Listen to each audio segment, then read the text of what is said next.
In Lesson 44, we'll be covering addition of rational expressions. We'll be applying what we learned in Lesson 43 about the lowest common multiple of algebraic expressions.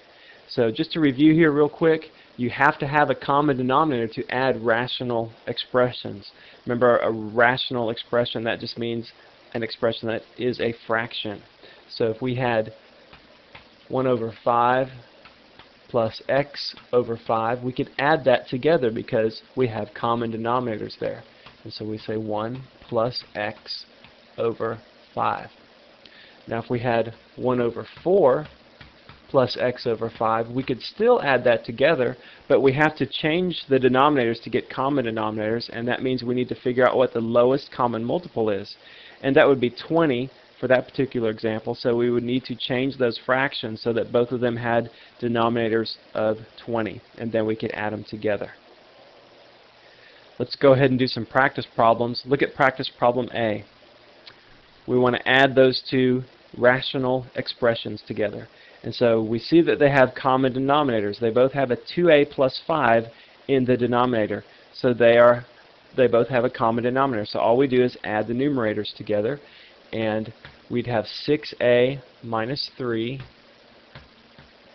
plus a plus 7 all over 2a plus 5.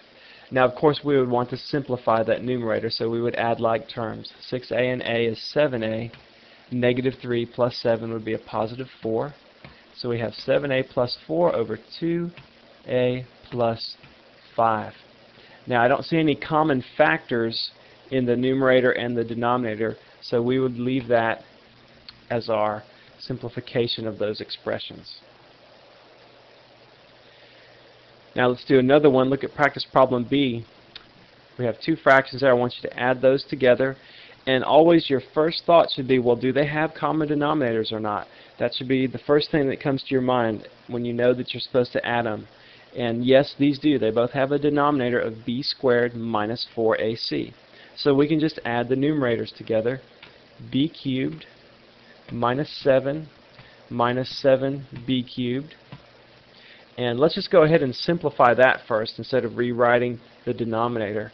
And so that would give us a negative 6b cubed minus 7 all over b squared minus 4ac. So that's the simplification of that addition problem there. Let's do another one. X over a squared minus 2 over b cubed plus a over b squared. So we see that we're going to add these fractions together, and first thing we should ask is, are our denominators the same? Well, no, they're not. So we have to find out what the least common multiple is for the denominators. And we have an a and a b. Those are our two variables there. And so let's just write it over to the side. A squared, and then b, we have to pick the b cubed. Pick the higher power when you have similar variables. So a squared b cubed, that's our least common multiple, and that's what all of our denominators are going to have to be in order for us to add these fractions together. Now we could also use a multiple like a to the 4th, b to the 6th. That would also work, but that's not our lowest common multiple. Our lowest common multiple is a squared b cubed. If we just picked any power of a that was greater than 2 and any power of b that was greater than 3, or equal, greater than or equal to 3, we could have an infinite variety of denominators. So that way, if we use the least common multiple, everybody is doing the problem the same way.